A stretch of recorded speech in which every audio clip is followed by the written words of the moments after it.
C'était dimanche, on est allé à la crêperie et les gens ont peur. Moi, je suis provocateur, hein. Ça, c'est surtout quand je vais bien. Vaut mieux que j'aille mal, comme ça vous êtes tranquille, pas de problème. Mais quand je vais bien, je suis provocateur. Ben oui, je suis comme ça, hein. Voilà. Mon papa était italien, hein, donc j'ai du sang volcanique. Mais provocateur dans le bon sens, c'est bonjour, bonjour. Et j'ai essayé d'entamer la conversation avec, il y avait une maman avec un téléphone, ses filles, le mari, et c'était plus la maman qui était accro du iPhone, alors j'ai commencé comme ça, mais elle était surprise, ça n'a pas pu continuer. Puis, il y a eu un couple d'Allemands et d'Irlandais de l'autre côté, et là, on a parlé. Ce que j'appelle l'empathie, hein, le- non, mais vous imaginez, aller faire un tour à Darty, aller dans le rayon ustensiles de cuisine. Je ne suis pas allé, hein, mais je sais. Allez-y.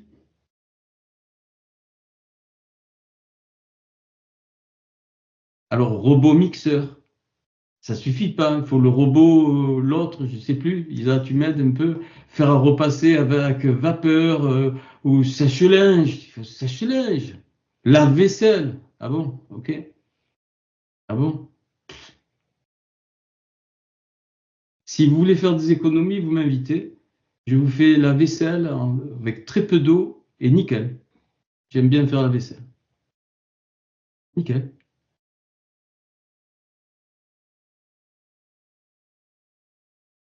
Je dis pas de retourner à l'archaïsme, c'est pas ça que je dis. Je dis c'est la mentalité. Tellement pressé qu'on invente la plaque à induction pour qu'en 3 secondes l'eau bout. Il faut qu'elle bout vite, vite. Ou on appuie sur le bouton de la bouilloire, hein. Jonathan, tu me confirmes, 3 minutes. Ou Rosalina, la bouilloire, 3 minutes. Vite, vite, vite, vite, vite. Alors le temps, c'est et en hébreu. Et c'est la même racine que da'at, la connaissance. Et Hachem, il veut qu'on connaisse. Et il veut qu'on rentre dans la porte du temps. Pourquoi? Parce que le temps n'existe pas. Pendant que je suis en train de parler, on est dans le passé. Vas-y, capte-moi le présent. Impossible. Waouh, merci Hachem. Hachem, là, tu nous files des gifles, Hachem. Là, fla, fla. Ouais, tu peux compter le temps avec l'horloge, hein. Ça y est, l'aiguille, elle est passée. Vas-y, vas-y, vas-y. Même mon mouvement, même tout, tout, tout, tout, tout. Quand un cheveu de ta tête tombe, je le sais. Ça, c'est la grandeur de Hachem. Et alors, l'humanité est allée vers cette vanité des vanités. Le problème, c'est pas ce qu'on a ou on est né dans ce monde, mais c'est le problème, c'est la mentalité. On va voir quelque chose un peu particulier. Euh, et alors, vous allez me dire, mais c'est bien, on a Skype, tu te rends compte, les progrès, l'ordinateur, oui, c'est bien. Et je pense qu'Hachem a déclenché la découverte de l'ordinateur uniquement pour la Torah. Parce que moi-même, j'ai pas uniquement pour ça. Après le reste, eh ben oui, ça.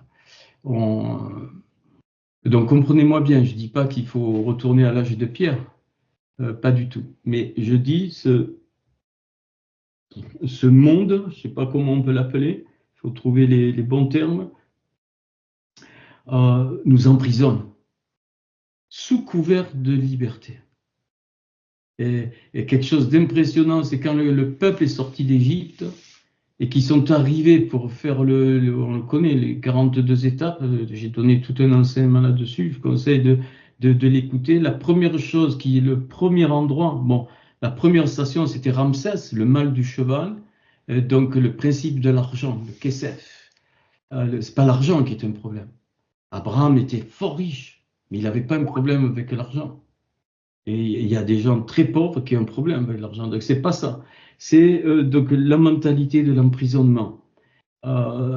Et donc, il croise quoi? La statue à la frontière et la statue de Pharaon, donc en Mitzraïm, dans les limites de l'Égypte, elle s'appelle Pi Hapiroth, la bouche de la liberté. C'est-à-dire qu'ils étaient esclaves, mais ils n'étaient pas esclaves comme on le croit, dans une prison ou enfermés ou avec des fouets. Je pense pas, peut-être ça arrivait, mais ils étaient esclaves de cet esprit qu'il y a aujourd'hui, qui s'est développé à cause d'Ésav. Donc c'est Ésav, Ésaü. Donc c'est l'esprit d'Ésaü qui vient donc de cet éloignement des valeurs de Hachem, qui règne hein, depuis si vous regardez bien, toute l'histoire est marquée par ça. Et donc la génération d'Élysée dont je prépare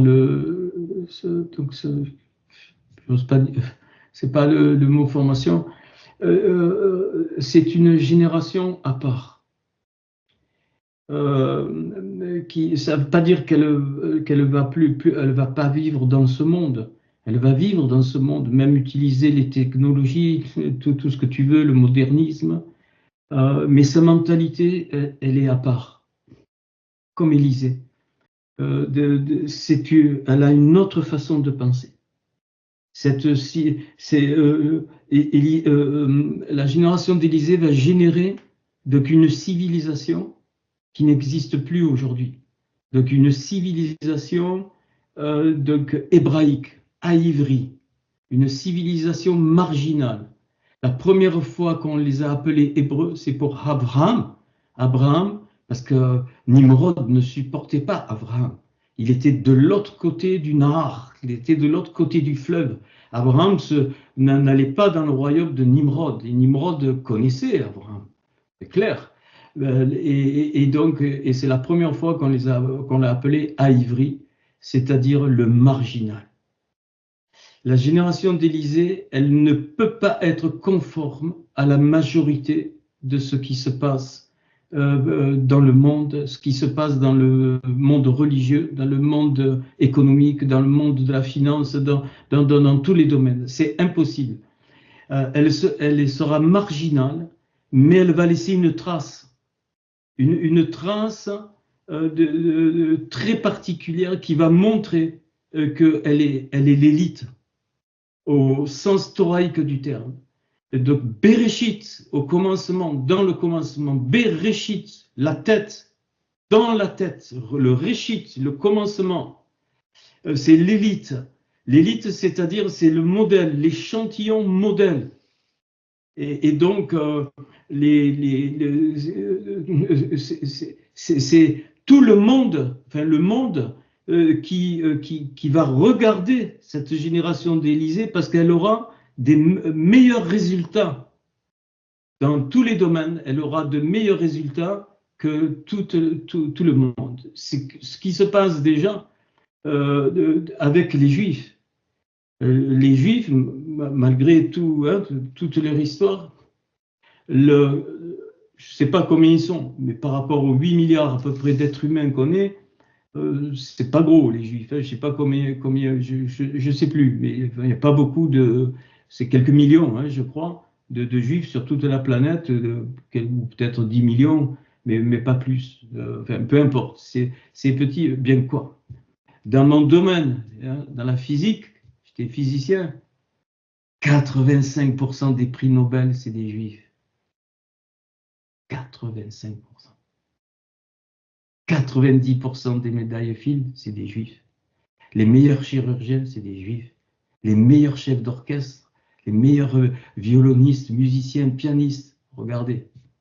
Vous pouvez les chercher, vous allez à la FNAC, vous allez voir. C'est des Juifs. C'est l'élite, ils ont une marque. Ça ne veut pas dire qu'ils sont supérieurs. Ça veut dire que c'est le modèle. Donc c'est le modèle.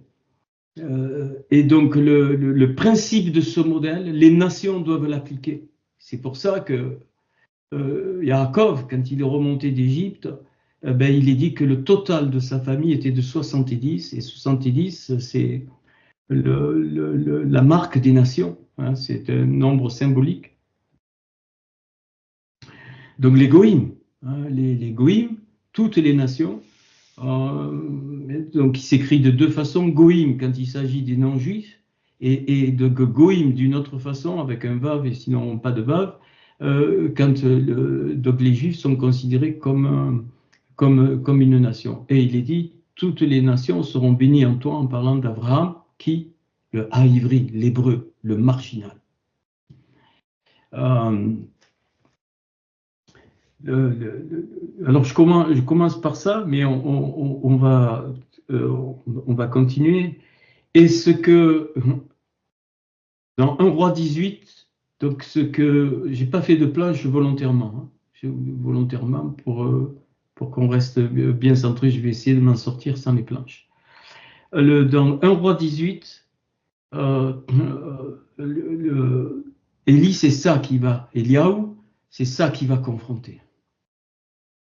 Bien sûr, prophète de Baal, Ashtaroth, on connaît par cœur, mais je veux donc aller au-delà. Et donc avec donc l'autel, il va donner l'échantillon du modèle que Élisée plus tard va mettre concrètement en pratique. Si vous remarquez bien, donc Eliaou fera 7 miracles et Élisée 14, donc c'est la double bouche. Alors, en français, mais on peut prendre, peut-être j'irai en hébreu. Donc 1 roi 18, c'est 4 versets, toujours on va rester sur ces 4 versets, enfin en tout cas en partie. Donc verset 32 donc à 35, il y a 4 versets. Donc je crois que j'avais fait la planche la dernière fois là-dessus. Voilà. Je vais le prendre en français pour peut-être les nouveaux. Donc, il bâtit avec ses pierres un autel au nom de l'Éternel. Il fit autour de l'autel donc un fossé de la capacité de 2 mesures de semence. On a vu, la dernière fois, il arrangea le bois, coupa le taureau en morceaux, le plaça sur le bois, puis il dit, remplissez d'eau 4 cruches et versez-les sur l'holocauste et sur le bois. Il dit, faites-le une seconde fois. Ils le firent une seconde fois. Il dit, faites-le une troisième fois. Ils le firent une troisième fois. L'eau coula autour de l'autel et donc l'on remplit donc aussi d'eau le fossé. Alors ce passage donc en hébreu, donc on avait vu, hein, ça, 4 versets, 188 mots, et la valeur 11 530. 11 530, il n'y a aucun verset dans tout le Tanakh qui correspond à ce nombre. Par contre, 11 530, ça c'est important, enfin, c'est 10 fois 11,53. Et 11,53, c'est 1000 plus 153. 1000, c'est le Aleph, l'enseignement, mais c'est la puissance aussi. Et les fameux 153 poissons dont Yeshua parle. Alors 10 fois 1153. Et là, la Torah, c'est ça, hein, c'est une partie, toute petite partie de la Torah. Et 1153, il y a un seul verset dans tout le Tanakh qui fait cette valeur. Donc la valeur de ces 4 versets qui nous parlent de ce qu'a fait Élie, c'est le psaume 74, verset 21. 74, c'est Had, donc jusque, ou Hed, le témoin, et aussi l'éternité. Donc c'est pour ça qu'il y a 10 fois 11,53. Quand Élie construit cet autel, il monte dans les 10 séphirotes. Il ouvre les 10 portes des 10 séphirotes, et c'est pour ça qu'il n'est pas mort, Élie, il a été enlevé, parce qu'il est rentré directement dans la couronne, dans la Keter.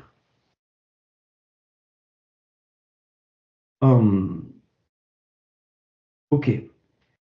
Alors, ce psaume 74, 21, je ne vais pas tout. Donc, il nous est dit, donc, El Yashou, donc, El, non, mais ça peut être aussi El, le début d'Elohim, mais ici, je vais traduire le mot à mot. Donc, Yashou, donc, revient Dar, l'opprimé. Dalet et Raf. Dalet et la lettre Raf, donc ça fait donc 24. Nirlam, confus,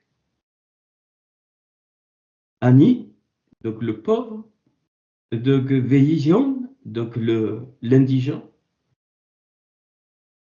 Yalelou, Yalelou, c'est-à-dire c'est la racine de Alléluia, donc Chédéré, donc Chéméra, pardon, ton nom.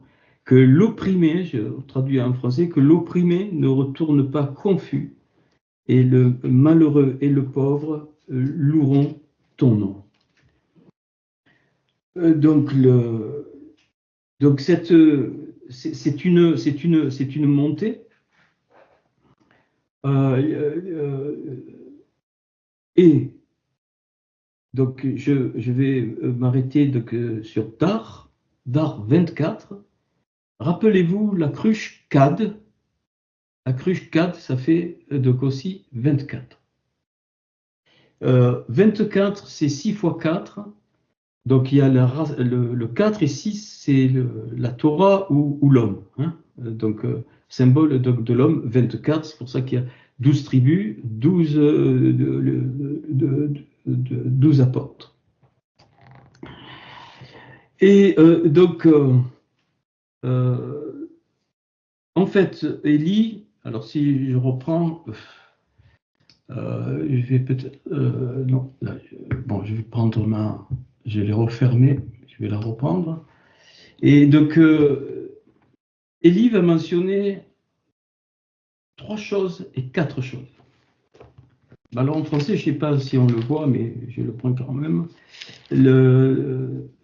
Donc d'où les 4 cruches et 3 fois. Bien sûr qu'il y a plein de symboliques. Verset 38, et le feu de l'Éternel tomba, donc le résultat, il consomma l'holocauste, le bois, les pierres et la terre. 4 choses.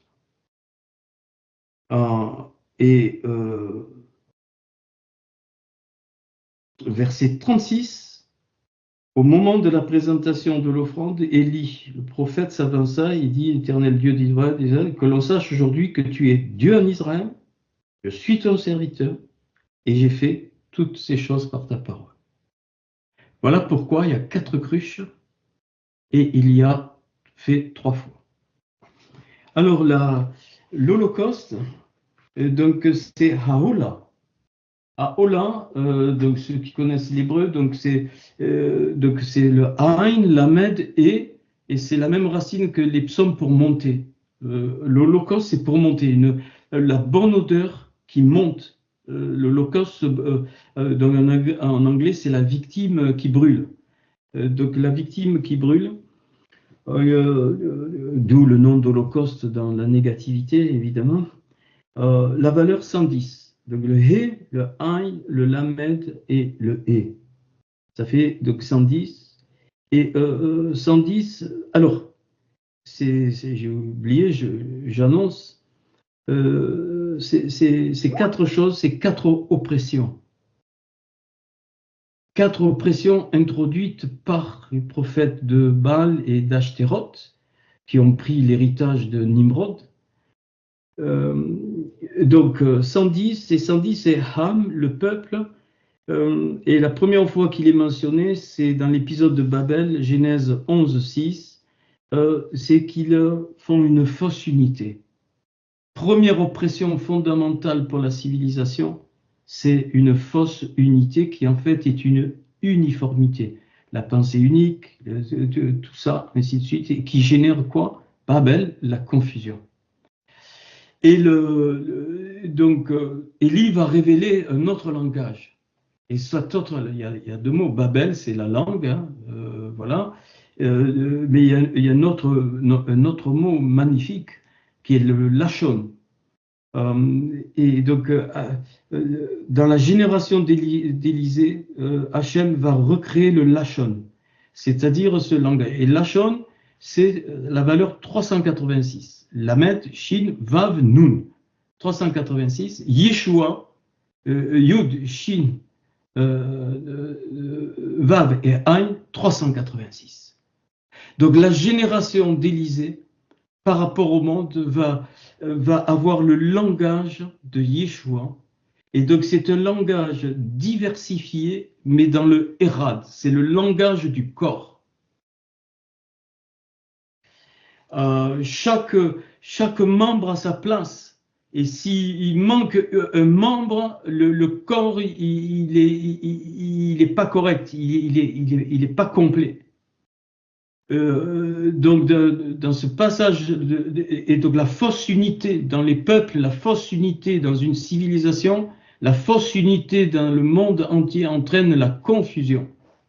C'est un assemblage d'individualités et ça ne représente pas un corps. Notre corps n'est pas un assemblage de choses disparates. Tout est connecté. Tous nos membres sont connectés, absolument. Ça, c'est la première oppression.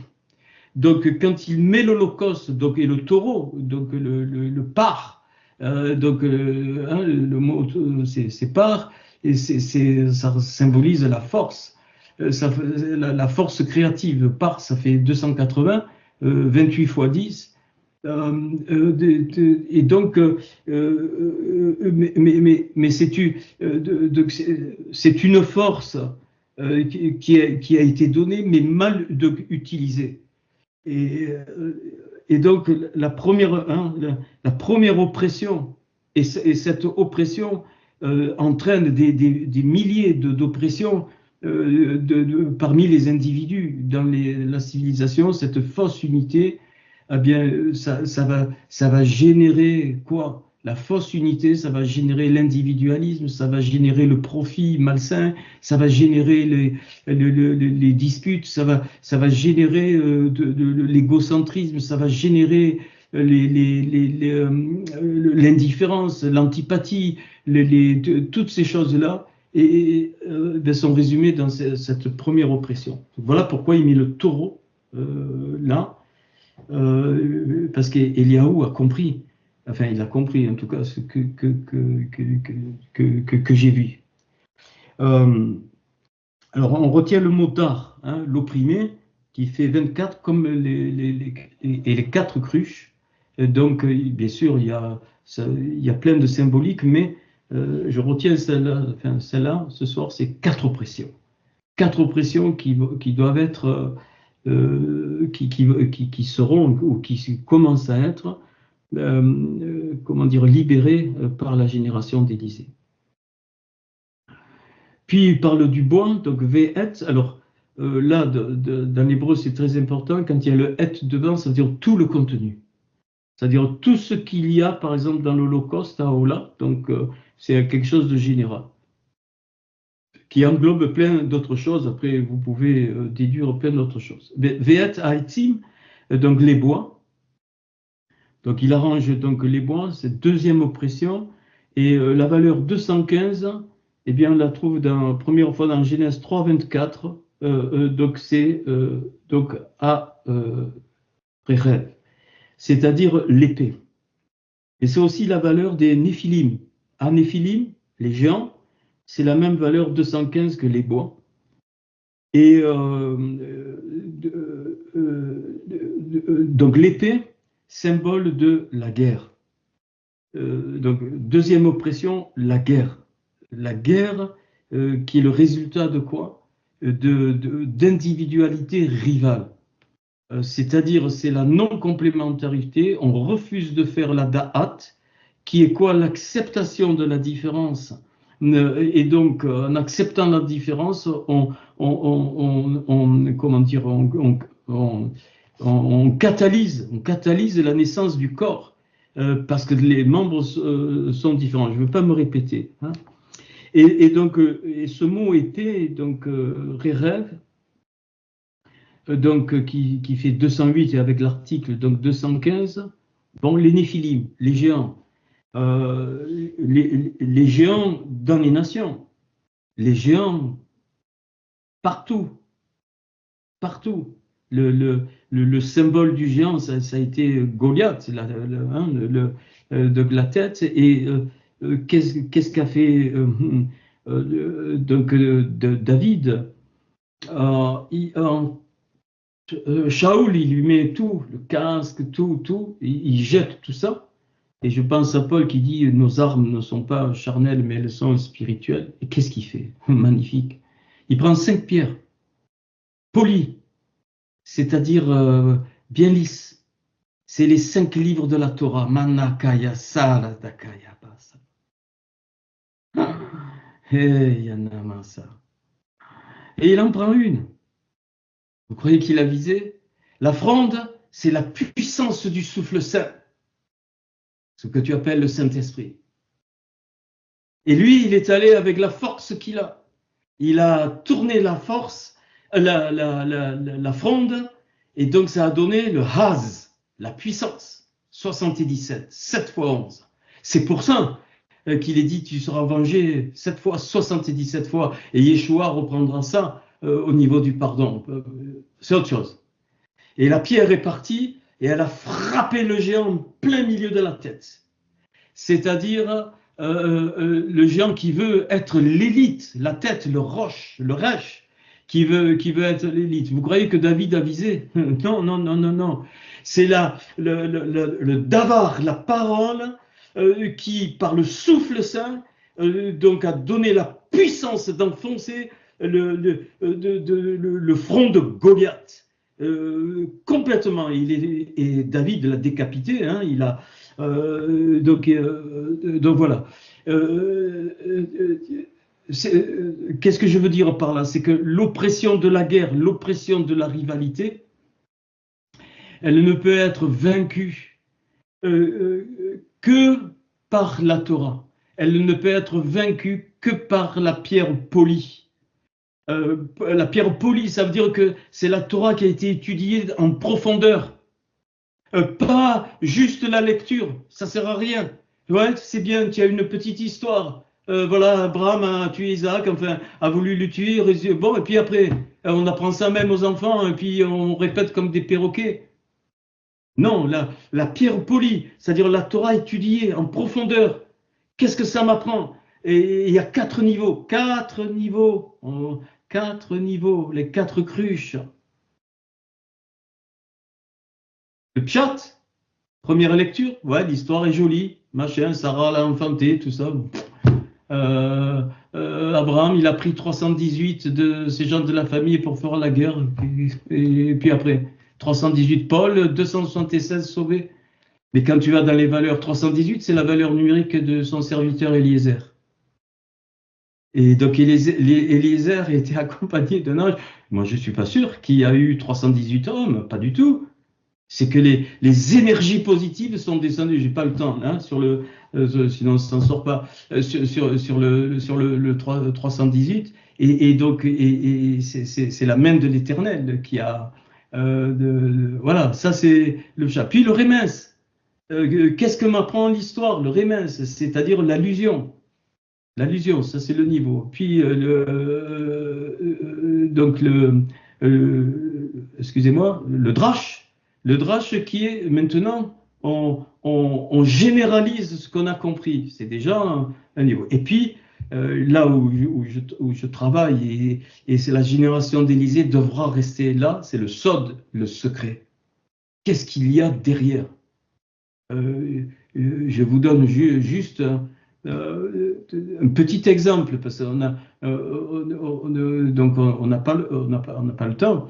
Mais quand, par exemple, quand Hachem dit à Moïse, ôte les sandales de tes pieds parce que le lieu sur lequel tu es saint, est saint. Bon, ok, c'est l'histoire. Bon, voilà, on voit, il a enlevé ses chaussures, enfin ses sandales. Mais le mot sandal, c'est manoul.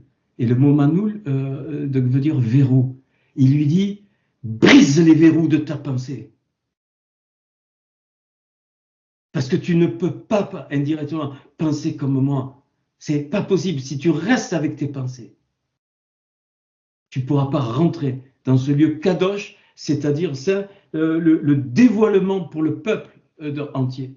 Vous vous rendez compte? Ça, on commence à être dans le son. Et puis, les valeurs qui se correspondent. Par exemple, l'eau, Maïm, 90, c'est pareil que la valeur du roi, Meller. Et donc l'eau, on n'est fait quasiment que d'eau. 90% d'eau, c'est notre identité.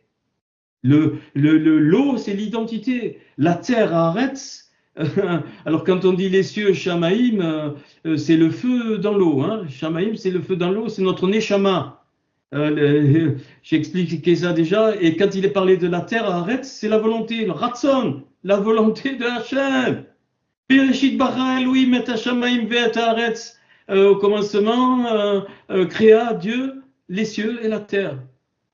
Donc il a créé les parfums, il a créé l'identité du peuple, Hashamaïm, le feu dans l'eau, donc la royauté, mais qui éclate d'ailleurs le feu dans l'eau, le feu et l'eau, ça va pas ensemble. Et suivant sa volonté, Ratson. Donc tout Genèse 1, il ne faut pas le lire au premier degré, tout Genèse 1, c'est que des symboles. C'est pour ça que les arbres, ils apparaissent avant le soleil et la lune. Enfin, c'est même pas le soleil et la lune, le grand luminaire et le petit luminaire, qui sont les deux peuples, ainsi de suite. Bon, c'est pas l'objet du cours de ce soir.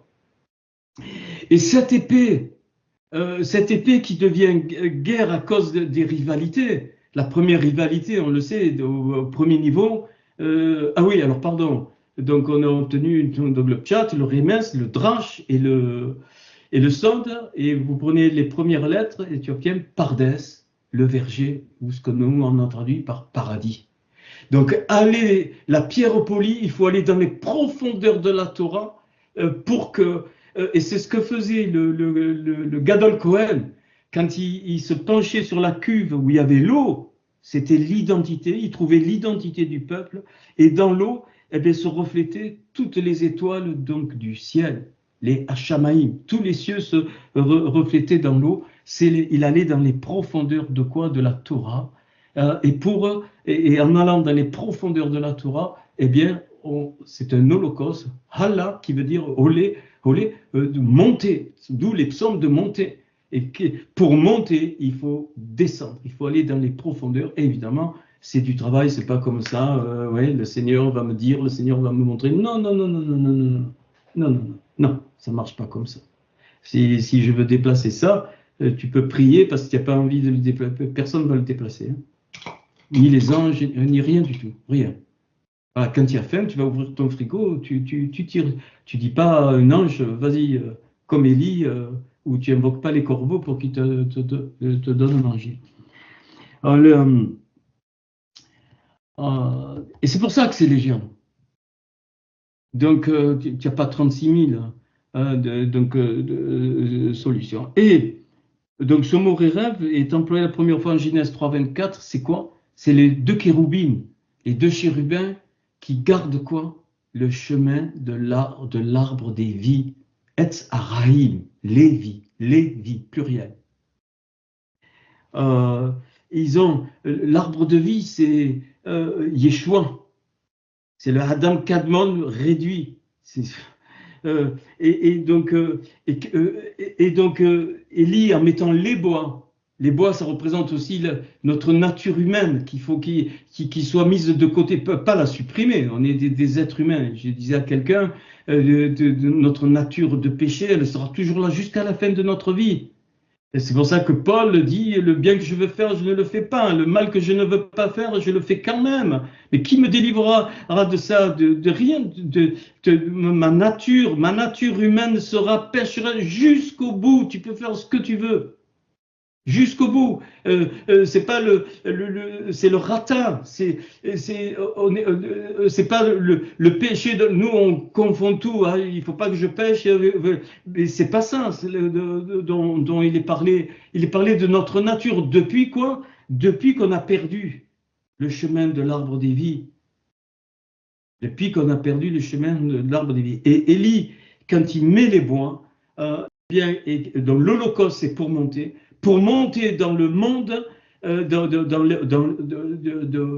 en partie, dans les mondes où Adam et avant la chute, où ils étaient dans le monde de la Assia. Ils n'avaient pas de peau, c'était que lumière. C'est pour ça que le mot peau, or, aleph, vav, pardon, le pot lumière, aleph, vav, resh, eh bien, c'est le même mot que peau, ain, vav, resh.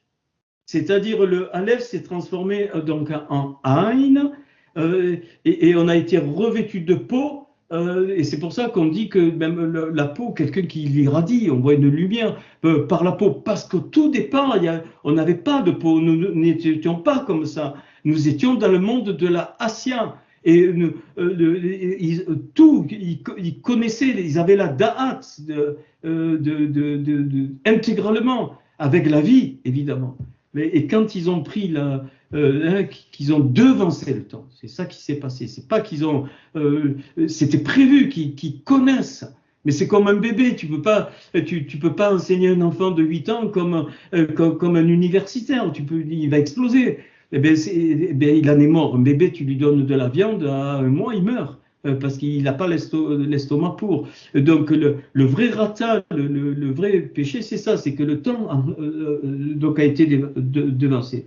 Et Élie fait cette montée dans les mondes pour qu'ils retrouvent donc la dimension qu'ils avaient au-delà des deux chérubines. Et les deux chérubines, un, il est représenté sur le caporet, dans le lieu très saint, il est représenté par un visage masculin et un visage féminin, nous rappelant que Hachem a voulu que cet être adamique y soit Zara ou Nekeva, à la fois, n'allez pas mal penser, à la fois mâle et femelle. C'est qu'après qu'il y a eu la séparation. D'où toutes l'infériorité, la supériorité, ça c'est de l'homme, de la femme, c'est invention de l'homme, mais c'est pas Hachem. Hein, Hachem a voulu, dès le départ, la dualité, la différence, pour faire le Erad. Et c'est pour ça que le couple, la famille, est la représentation et le modèle d'une vraie civilisation de Hachem. Sans le noyau de la famille, une civilisation, elle se détruit automatiquement. C'est les lois autocorrectives de la nature. La nature corrige. Les inondations, tout ce qu'on voit en ce moment, c'est la nature. Elle ne se venge pas, elle corrige. Vraiment, je suis très sérieux. C'est un petit exemple. La nature, elle est programmée par Hachem pour corriger. Alors les gens crient au scandale. Ben oui, c'est vrai, il y a des choses, mais pourquoi? Parce que l'homme a fait des choses contre nature, du béton partout, les fleuves sont touchés, il n'y a plus du tout l'agriculture d'avant, allez, on met des produits chimiques pour toujours, pourquoi? Pour le profit, donc la terre est fatiguée, les cycles d'eau sont perturbés, tout est perturbé par l'homme. Et donc elle s'autocorrige, la nature s'autocorrige. Donc, première oppression, la fausse unité. Deuxième oppression, les rivalités. Les rivalités.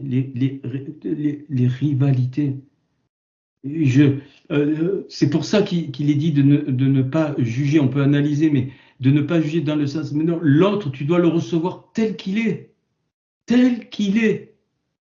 Sauf s'il il veut te tuer, ça, tu te défends. Il faut te défendre. Hein. C'est quand il n'est pas dit tu ne tueras pas. Il est dit tu ne commettras pas de crime. Mais si pour ta survie, si tu dois te défendre, tu peux tuer sans problème. Ok. Et puis donc troisième oppression, Havanim, donc les pierres, donc 108. Donc alors là vous allez rire. Hein, 108, c'est la première fois que ça intervient. Ramasse.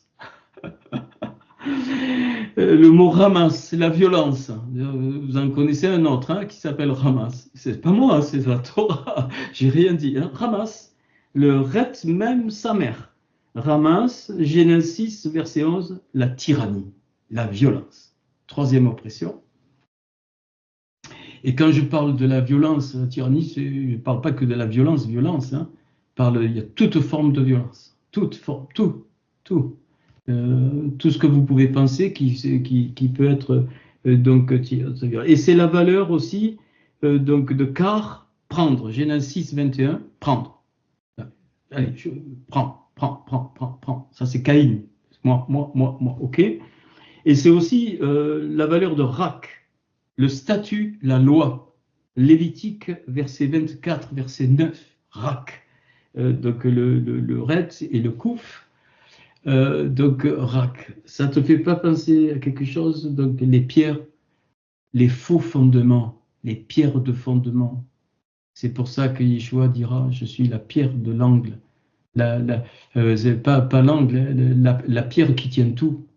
La pierre qui tient tout. Donc, c'est quoi ça? La violence, vous allez être très étonné, elle est générée par l'état d'esprit religieux. Tous les guerres de religion. La violence est générée dans le monde par la religion.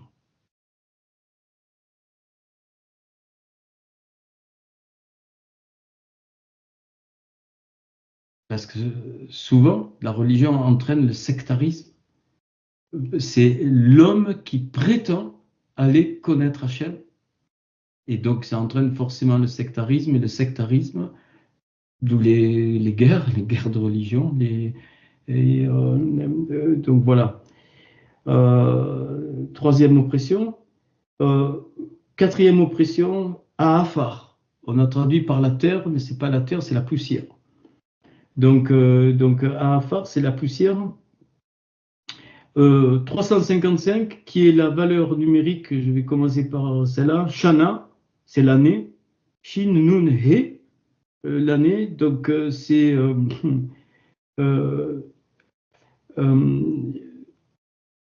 c'est tout ce qui est vanité, mais qu'on accepte par l'usure et l'habitude, dans le temps, l'année.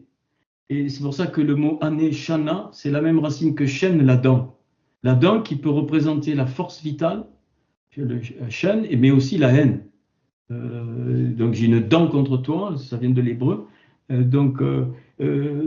haine, et donc c'est la séduction. La séduction qui par usure entraîne l'habitude, petit à petit. Et c'était le principe de qui? De Paro, de Pharaon. Et pourquoi? Paro fait exactement 355. La poussière à Afar, la valeur numérique de Paro, c'est 355 aussi. Donc, et si j'inverse donc le mot paro, c'est donc araf, la nuque. Donc Pharaon, donc il te tient par la nuque. Il l'opprime par la nuque. Et tu t'en aperçois pas, donc parce que ça se fait dans l'usure, donc et dans le temps.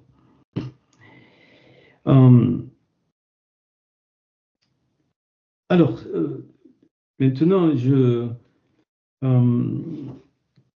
ça, c'était pour un roi 1838. Et donc, un roi 1836, donc Élie dit, il n'y a qu'un Dieu, hein, celui-là, donc le Dieu d'Israël, donc Ata Elohim, donc Be Israël. Donc c'est pour ça, il fait 3 fois. Donc la première chose, c'est que il n'y a qu'un Dieu, point, c'est tout. Donc la deuxième chose, donc Vehani Avera, et moi, je suis son serviteur. Pas dans le sens chrétien du terme, dans le sens identitaire du terme. C'est-à-dire que je suis serviteur dans la mesure où je fais ce pourquoi Hachem m'a fait. Un tournevis, il n'est pas fait pour planter un clou. Il est fait pour dévisser les vis. Ben nous, c'est pareil. Donc ça, je suis son serviteur. Et donc la valeur de ça, 96-67, c'est la sagesse du roi. Donc être le serviteur de Hachem, c'est de manifester la sagesse du roi, donc la sagesse identitaire. Et puis,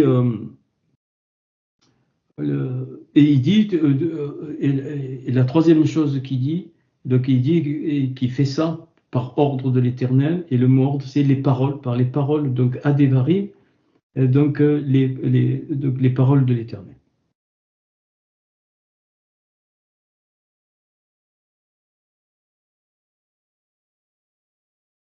Je le dis maintenant, on pourra le prendre après.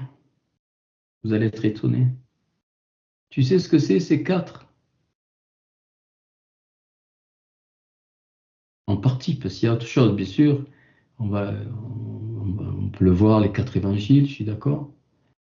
C'est les quatre lépreux de 2 Rois, chapitre 7, où Élisée prophétise, et il dit, puisque tu verras qu'il n'y aura plus de famille, mais c'est les quatre lépreux. Les quatre lépreux, je vais y revenir, les quatre lépreux, je vous le dis maintenant, 2 Rois, chapitre 7.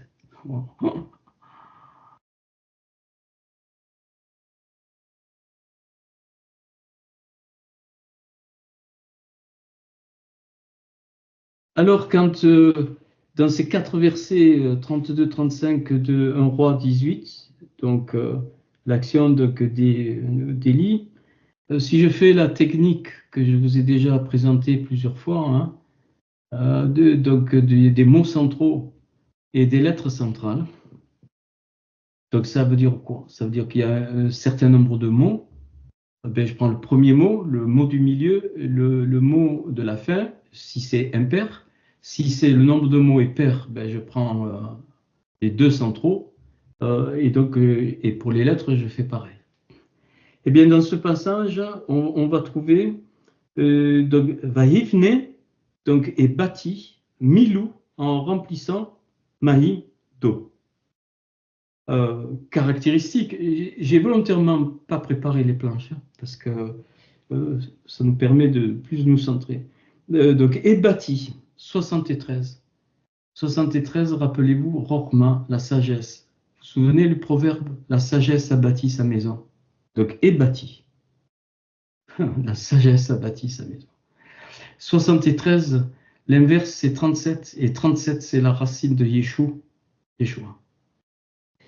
Le 77, Az, la puissance. Et donc, le Maïm 90, Veyada, est connu.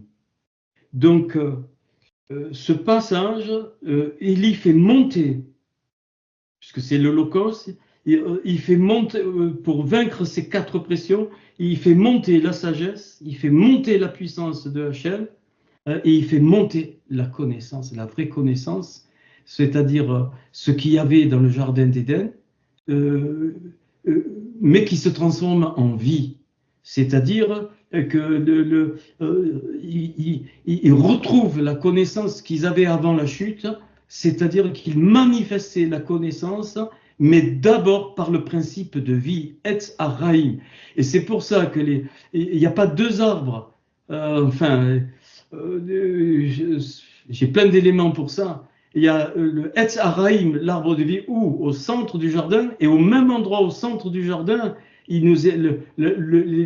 mêmes choses sont dites à propos de l'arbre de la connaissance du bien et du mal. Donc la connaissance l'arbre de la connaissance sortait de l'arbre des vies.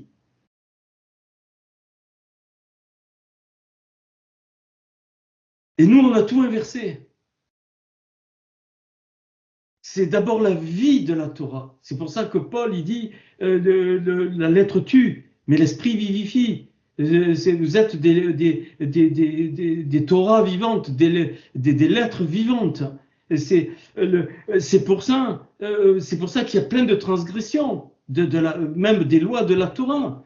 Et quand David est rentré avec son armée, il n'avait pas le droit de prendre les peines de proposition pour les militaires. Il les a pris. Yeshua, en plein Shabbat, qu'est-ce qu'il fait? Il dit, est-il permis de faire un miracle le jour du Shabbat? Tout le monde le regardait, bien sûr que non, c'est interdit dans la Torah. Mais ça veut dire que la Torah est d'abord une vie et pas une lettre stricte d'application. Ça, c'est la doxa. Il dit, eh bien, puisque c'est interdit, il fait lever l'homme là et il le guérit en plein Shabbat. Il a fait scandale. Et il montrait par là en même temps qu'il était maître de la Torah. C'est Hachem qui a créé la Torah. C'est comme toi, tu as créé une horloge, tu l'arrêtes quand tu veux. Tu peux même la faire marcher donc à l'envers. Et c'est ça que la génération d'Élysée doit comprendre. C'est que c'est la vie de la Torah d'abord, le Etzraïm, l'arbre des vies, et de là sort l'arbre de la connaissance du Tov Vera. Et il n'est pas dit Tov Vara. Tov Vara, ça voudrait dire qu'il y avait des fruits bons et des fruits mauvais. Non, Tov Vera. C'est-à-dire le fruit, il était à la fois bien mal. C'est un mystère total, ne me le demandez pas. Et Isaïe 26, 4, il dit, moi, Ani, de bara, j'ai créé le bien et le mal. Alors nous, on voit le mal, évidemment, la maladie, les choses négatives, mais le bien ne pourrait pas exister sans le mal. Mais ce qu'il faut comprendre, c'est que les deux sortent d'un même endroit que j'ai appelé Tov, le bien, mais qui n'est pas le mot Tov comme nous on l'entend. C'est la dualité. C'est comme le jour et la nuit, les saisons, ainsi de suite. Les couleurs. Tu vois le rouge parce qu'il y a d'autres couleurs. Mais sinon, si tout est rouge, ben, tu vois rien du tout. Donc, excusez-moi, donc il fait monter ça. Et quand je prends les lettres centrales, j'obtiens Vav, Aleph, Vav, Mem. Vav, Aleph, Vav, Mem. Et le Aleph et le Vav s'accrochent dans Milou, remplissez. Remplissez. C'est-à-dire, hein, on va voir, donc, et ça veut dire Mevav. Ça veut dire ce qui vient du Vav. Ce qui vient du Vav, et le Vav représente la Torah, ce qui vient de la Torah, et la valeur de ces 4 lettres fait 53, Gan, le jardin. Donc Élie fait remonter la source de l'être adamique, de ce que l'être adamique connaissait dans le jardin. Donc, et c'est ça, c'est pas du tout ce qu'on a cru pendant longtemps. Enfin, je m'explique. Quand Yeshua dit ce que vous lirez sur la terre sera lié et ce que vous délirez dans le ciel sera délié, c'est ça. Là, on vient de l'expliquer par le jardin dans ces 4 versets. Oui, ce que vous lirez, c'est-à-dire dans la montée des mondes, dans cette montée que fait Élie, eh bien, qu'est-ce que c'est? Les choses se délient d'elles-mêmes. Pourquoi? Parce que ça monte. Donc, c'est le fameux cours sur le Titepalalou que j'ai donné, et ça ne nous appartient pas. Et quand ça redescend, c'est à Binou, c'est-à-dire ça redescend avec notre Père. Mais donc là, ce que je veux dire, la génération d'Élysée, elle n'a pas à faire des choses pour vaincre ces 4 pressions qui viennent d'être révélées. Elle doit aller dans l'aspect identitaire de Hachem et s'occuper des choses du jardin, du Gan Eden. Et le reste se fait automatiquement, le feu descend automatiquement. J'espère que je me fais comprendre parce que ok.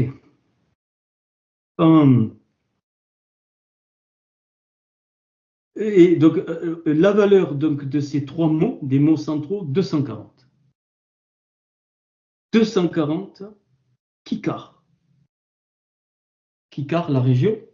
On trouve ça donc je ne sais plus, dans un verset, mais pas de problème, Kikar. Kaf, Resh, 240. Et quand je pense que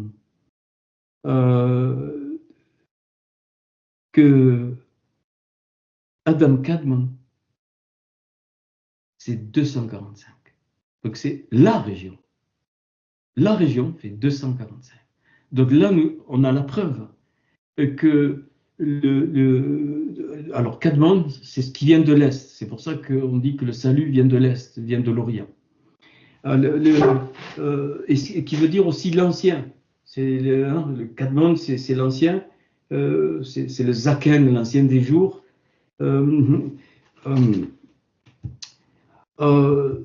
Et donc, alors, c'est pas facile donc à expliquer comme ça, mais on va y arriver. Et donc 245, donc c'est le Adam Kadmon.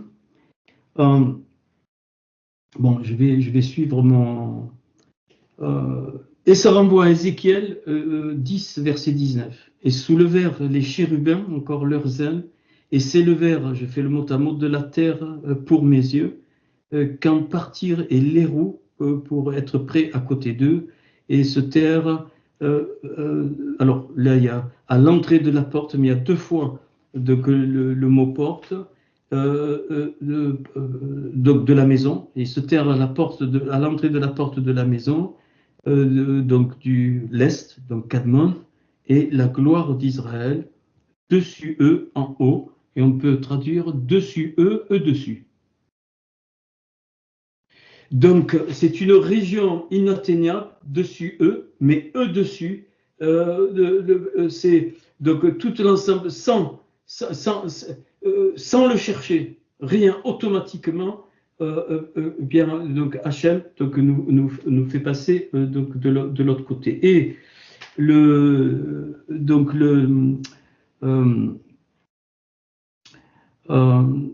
donc, je ne sais plus où je l'ai noté.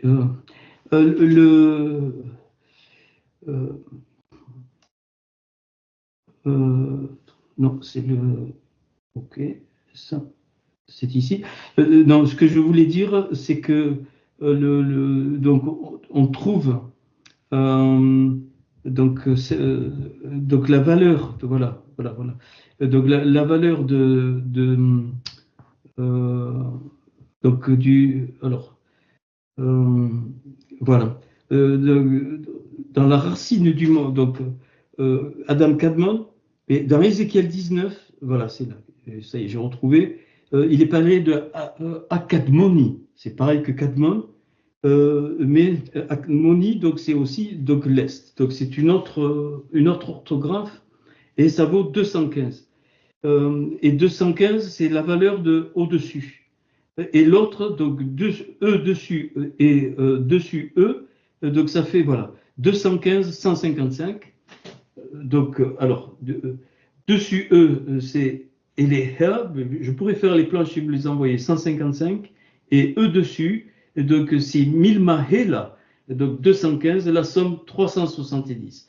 370, c'est Yeshua, auquel on a enlevé le Yud et le Vav. Le Yud et le Vav, Yod et Vav et. Le Yud et le Vav, donc le Vav c'est l'épée, le Yud c'est la semence, c'est les 10, c'est les 10 séphirotes qui descendent dans ce mot char, shin et ein. Donc et char ça veut dire porter le regard donc vers le haut, Genèse 4, 5. Et on met le Yud et le Vav, c'est-à-dire donc les 10, c'est pour ça qu'il y a 10 commandements, et le Vav, c'est l'épée de l'esprit, donc c'est le souffle de Hachem, et on obtient Yeshua 386. J'ai retrouvé le fil. Donc voilà. Alors maintenant, quelque chose de particulier, très très très particulier.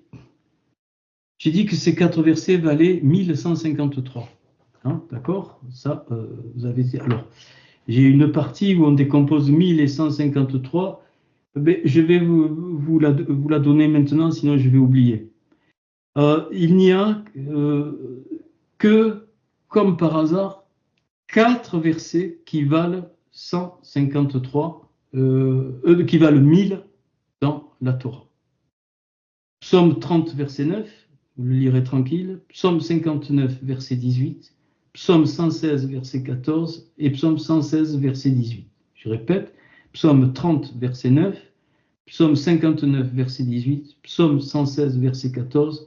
Psaume 116, verset 18. Vous verrez, il y a des... Il faut aller dans le mot à mot. Hein. Il y a des mots très forts.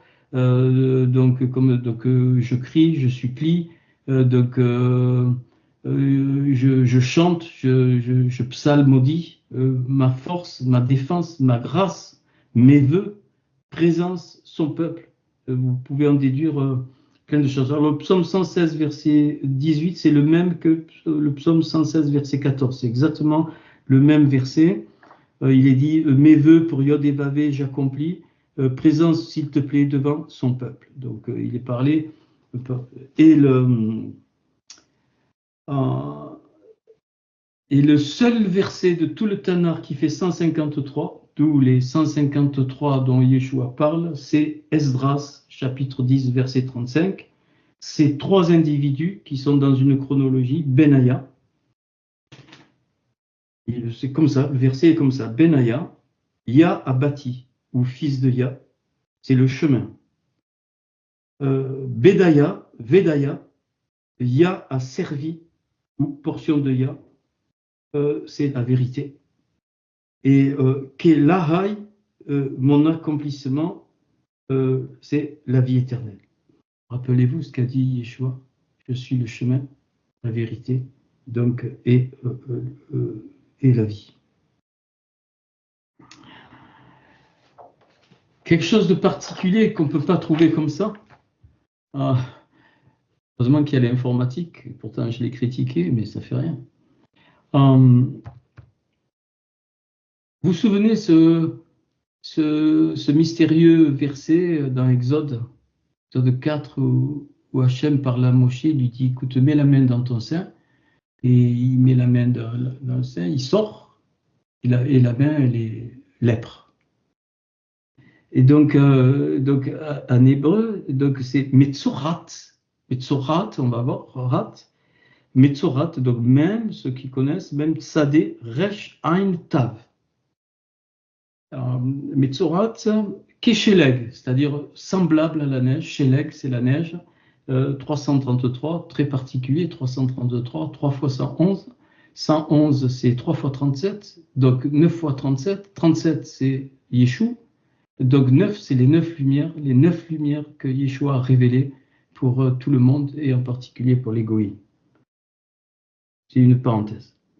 Donc, Keshelek fait 353 et Metzorat donc fait même 40 et Tzorat, la lèpre, 760. La somme, donc ça fait 760 et 40, 800 et 353, combien ça fait 800 et 353.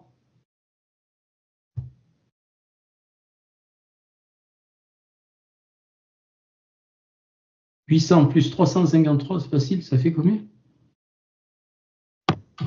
1153. 1000 Allez-y. 1153. Et 1153, c'est quoi?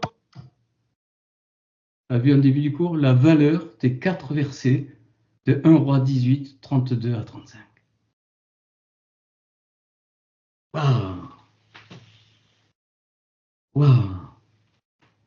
Et pourquoi la lèpre?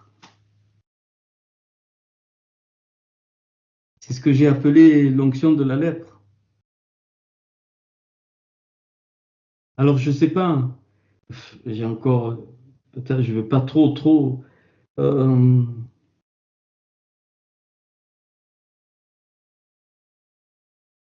Lévitique 13, la loi sur la lèpre.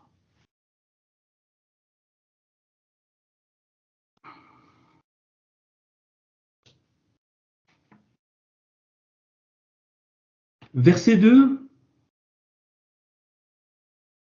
Ah, que j'aille doucement. Hein. Alors, le saint, c'est Reiko. Reiko, 124, Betsalav, avec la croix. Principe de la croix. Pas chrétienne, hein. Je ne parle pas de la croix chrétienne. Waouh! Donc on est là-haut, hein, donc avec ce principe de la Emouna, du Emet, de la Emouna à la foi, ce qu'on entend parfois, Emet la vérité, et Or, la lumière. Donc Lévitique 13.2 parle d'une plaie de lèpre. Les négas, c'est la plaie, les négas, Lamed, Nun, Gimel, Ain. 153.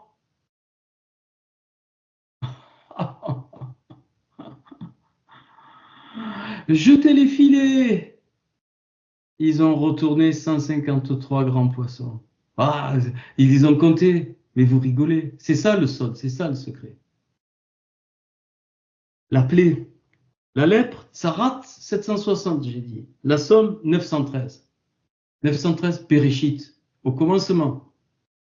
Donc Élie fait une montée vers l'origine de la création par Hachem.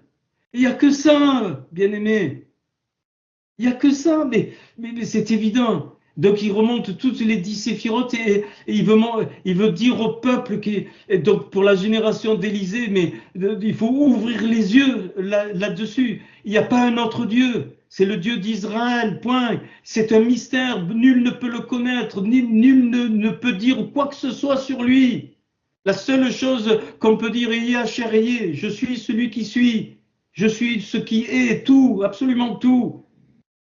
Et Job va comprendre ça, il a fallu qu'il passe par la souffrance quand il dit « Mon oreille avait azin, hein, l'oreille, c'est-à-dire c'est la même racine que la puissance, oui, ma puissance d'homme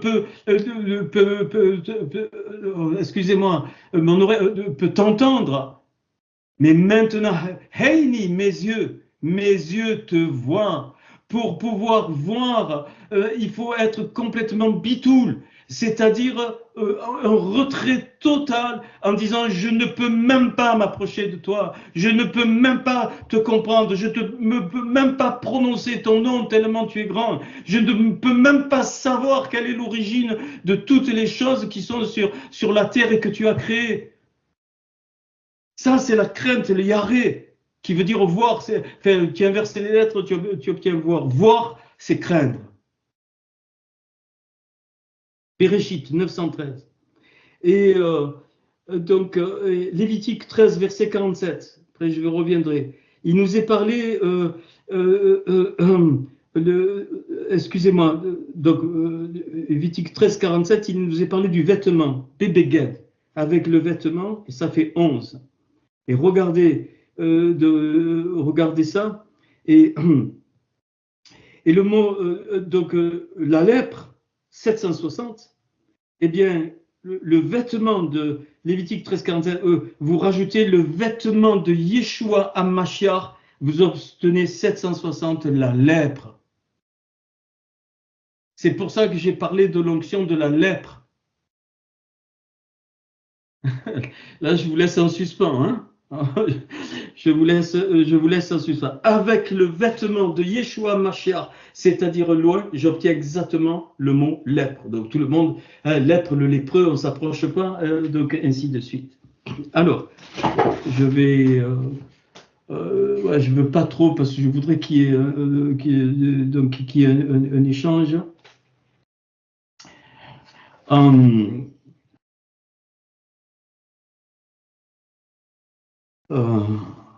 J'avais quelque chose avant de vous dire ça. Bon, ça va, peu importe, c'est ça. Oui. Alors, voilà, c'est ça. Alors, on va prendre, donc, retenez bien Lévitique 13 et vous le lirez.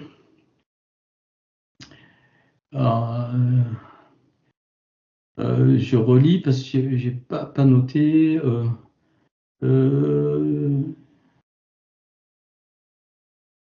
Voilà. Alors, jusqu'au verset 12, cette loi, alors je ne veux pas aller dans le détail, mais alors je vous lis un petit peu Lévitique 13, verset 8, celui qui constatera que le dartre s'est étendu sur la peau, vous le connaissez, hein, c'est pas ça. Alors il déclarera impur, c'est la lèpre. lorsqu'une affection lépreuse sera observée sur un individu, il sera mené devant le pontife. Et le mot pontife, donc c'est Cohen, et qui est exactement la même valeur que Keakalla, c'est-à-dire selon le principe de l'épouse. Selon le principe de l'épouse, donc du peuple. Et si le pontife, donc si le Cohen remarque qu'il existe sur la peau une tumeur blanche, laquelle a fait blanchir le poil, ou qu'une chair vive et saine, alors il y a plein de choses là, mais existe au milieu de la tumeur, c'est une lèpre invertérée dans la peau du corps, et le pontife le déclarera impur. Il ne le séquestrera point car il est impur. Écoutez maintenant, verset 12. Si la lèpre va se développant sur la peau, on n'avait pas de peau, on avait la lumière, et qu'elle couvre toute la peau affectée depuis la tête jusqu'aux pieds, partout où atteint le regard du pontife, celui-ci constatera que la lèpre a gagné tout le corps, et il déclarera cette plaie pure. Voilà. Qu'est-ce que ça veut dire? Si la lèpre est partielle, il est impur. Mais si il est couvert de lèpre de la tête aux pieds, il est pur. Et je crois que je vais finir par ça parce que vous me faites transpirer, je suis fatigué.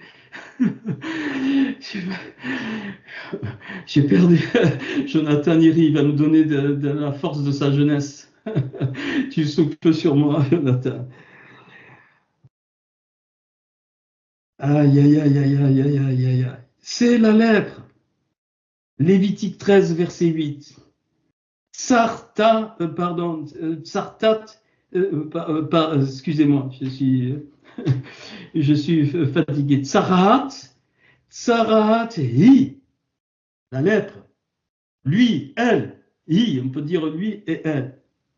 Vous savez combien ça fait? 772. 772, c'est Yeshua HaMashiach, lui. Voici l'homme. Oh, la lèpre. J'explique.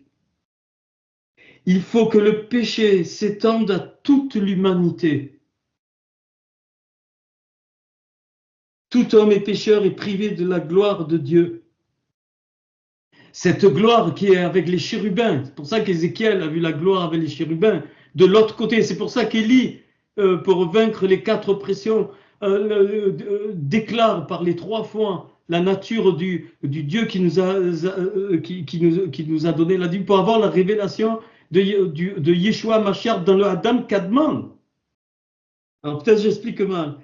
Et de l'autre côté, donc la gloire qui est de l'autre côté, Kadman, de l'autre côté, du côté de l'Est, au-delà du chemin de l'arbre de vie, gardé par les chérubins de la gloire. Et donc, qu'est-ce que ça veut dire? Il fallait que Yeshua HaMashiach prenne tout le péché de l'humanité. Alors il est pur.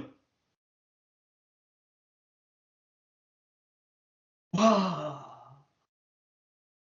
Et c'est ce qu'il a fait il y a 2000 ans. Tout, de la tête aux pieds. La tête, la Kohéla de départ, de la tête jusqu'aux pieds, jusqu'à la fin des temps. Eh bien, il faut que la Kohéla réalise qu'elle est lépreuse.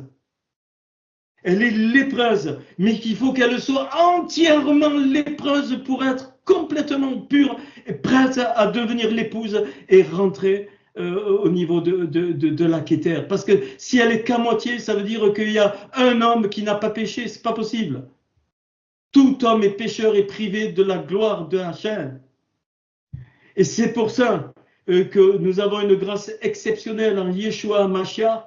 Non, c'est qu'il travaille tout son peuple, y compris les Juifs, plus les nations, pour que toute l'humanité entière reconnaisse, eh bien oui, tout le peuple est lépreux. Mais c'est au moment où tout le peuple reconnaît qu'il est lépreux. Oui, et c'est pour ça que je dis à plusieurs, mais jusqu'à la fin de ta vie, tu peux pas dire oui, je suis saint ou sainte parce que j'ai pas fait ci.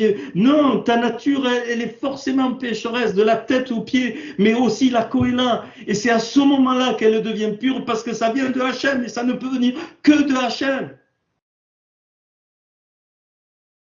je ne sais pas si vous voyez la dimension, mais et c'est pour ça, ça y est, ce Lévitique 13, je disais, mais qu'est-ce que ça veut dire pendant des années, des années? Eh bien, parce que c'est avec les valeurs, c'est parce que et sur la peau, évidemment, on n'avait pas de peau. Et la peau est le signe qu'il y a eu le péché. Il y a eu le péché, c'est le signe de la peau. La lumière or devient or avec le Haïn. Et au moment de la tête aux pieds ou l'ensemble, donc est pécheur, oui, tout homme est pécheur et privé de la gloire de Dieu. Eh bien, ça y est,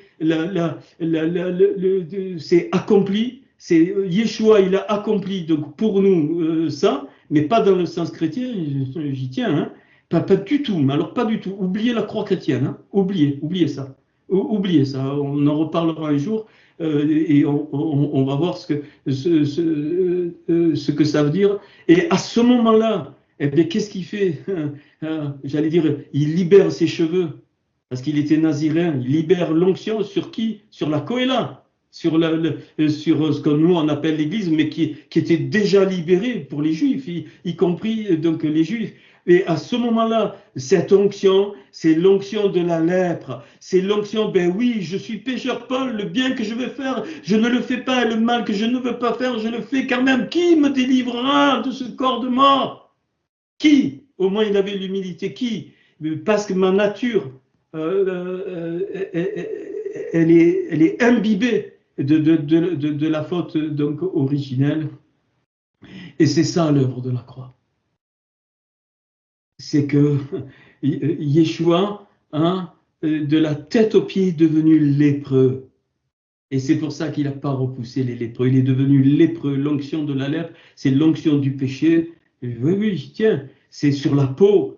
Et ça, c'est le péché s'est répandu, l'a complètement tué. Il a pris tout le péché de la tête aux pieds. Et à ce moment-là, ça permet à l'épouse, à la Kohéla, d'être sans tache et sans ride, mais à condition que c'est pas par ses efforts, rien, ni tes BO, ni tes BA, tes bonnes œuvres, tes bonnes trucs, ni ton comportement, pas parce que tu lis pendant 3 heures la Bible chaque jour, que tu pries pendant 6 heures, on va y revenir, je te dis arrête ça, arrêtez ça, arrêtez ça.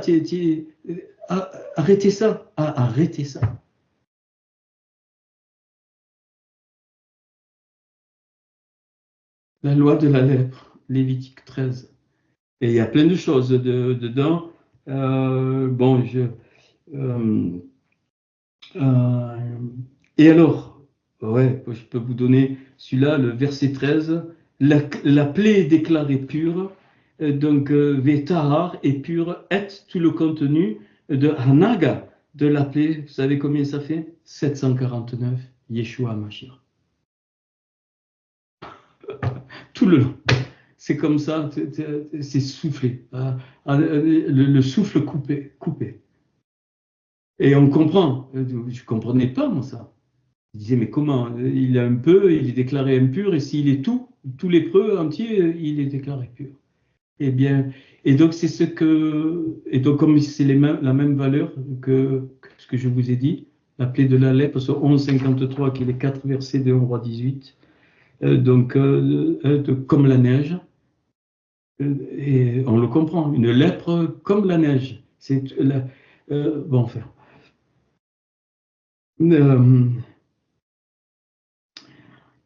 Et donc, Élie, c'est ça qu'il fait.